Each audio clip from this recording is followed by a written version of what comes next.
best gifts that this series has and continue to give to you, like a relationship or a moment or everything? That's a huge question. It's a great question. Thank you. I know mine, obviously, is my gift poops on me. Pees on me, throws up on me. You know, the show introduced me to my wife, but beyond that, I mean, I was thinking about it. It's been 7 years, and y'all have been along for the ride.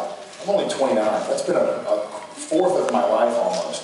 I don't know what it's going to be like when it ends. Like, what do I do? So it's difficult, but I feel like I've really grown up on the show. I was 22 or 23 when it started. I'll be 30 in a couple months. And so I feel like I had a lot of my formative years on the show. And I have a great bunch of friends and a beautiful city.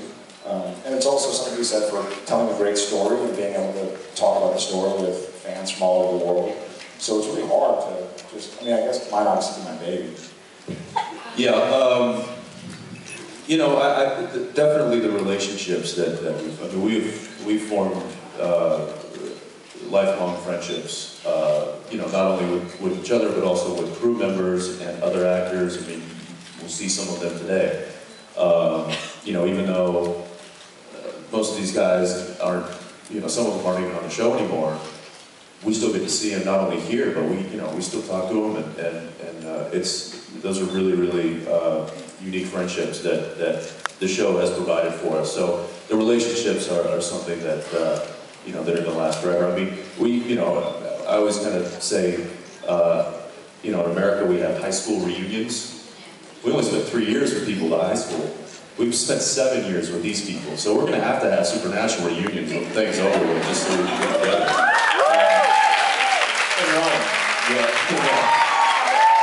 You know, and it's given us so many gifts. I mean, this is an amazing gift. Being able to travel around the world and meet, you know, meet new and interesting people and share a common, you know, likeness. It's really, really cool. It's also, I think it's given Jared and I both confidence in what we do, which is just going to transcend us to other projects in the future, and I think that's a huge gift as well. So there's, I mean, it's bountiful. Yeah. Thank you very much. Thank you.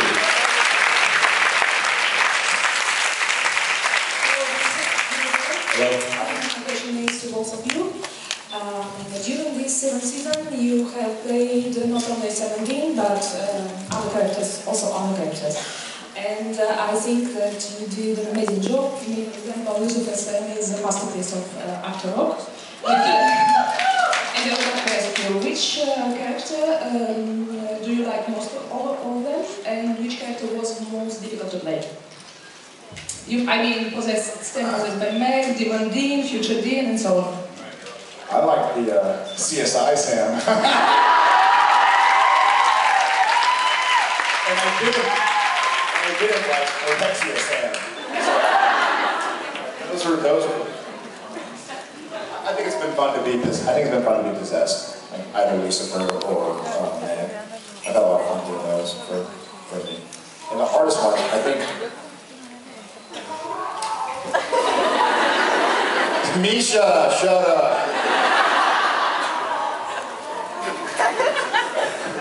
I mean, the hardest for me was Future Dean. And not... Excellent job.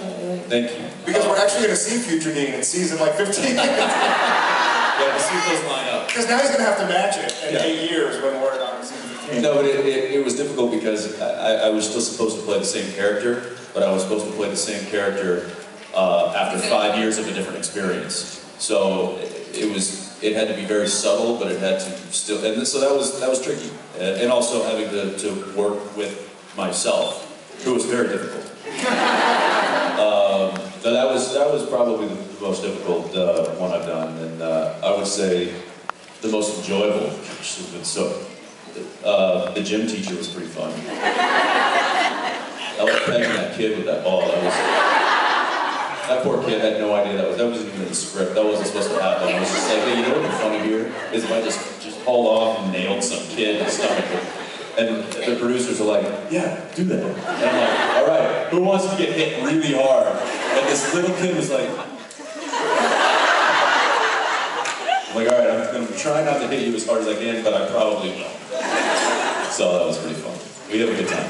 They let us do a lot. They write a lot of fun stuff in there. So Thank you so much. Thank you so much. All right. Hi, I'm Eva from Barcelona, and sorry Jensen, but my question is for Jared. That's fine, I'll be over here.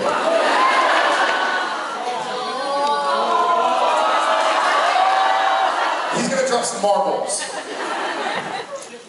And how did you prepare for the scene with the three sons in the episode The Men Who Knew Too Much? You were wonderful, by the way. You were fantastic. Thank you. Thank you very, very much, first of all. I guess the thing that I did, I guess Jensen had to do it too, I guess, for double future D and stuff. But it's really difficult to because I was acting with my stunt double, but he was acting. So I didn't want anybody to act because I knew how I was going to be acting. It's weird, because if I say to you, what are you doing? Then you're going to kind of react like that. So if somebody else says, what are you doing? Then you're going to react differently. So you had to think about how you're going to react to yourself, but you react to yourself judged on how yourself reacted first. So it's like the chicken and the egg. Like the chicken has to lay the egg. Like the egg has to come from the chicken. So it's pretty difficult. I basically tried to... Both of those days, both the Soulless Sam and the Hell Sam is what we call them, they were just like a one long day. And so it was good to be able to focus on it and really commit to a different character and then let it go. And so I had to play in each, as opposed to doing like Soulless Sam, then Soulless Sam, then Sam. We did all Soulless Sam and then turned around and did all Sam. You had Carpy doing it. I had Carpy, yeah. But then ultimately, what's funny is Carpy is Mike Carpenter. He's my stunt guy, and ultimately, like there's the scene where we're kind of going around each other and going, "Hey, we did this," and he was talking to me. But then I actually asked for him not to talk, and we had our prop girl, Prop Robin. She was where I couldn't see her, just reading the lines, very monotone, like. What do you think you're doing? You know, because I didn't want to react to somebody else that wasn't me. And so I was looking at my stunt guy, who was dressed up like I was with a jacket. Just using him as an eyeline. Yeah, just using him as an eyeline so that you can have your eyes not jerking. So it was a really strange situation. But thank you. Thank you. Cheers. Thank you.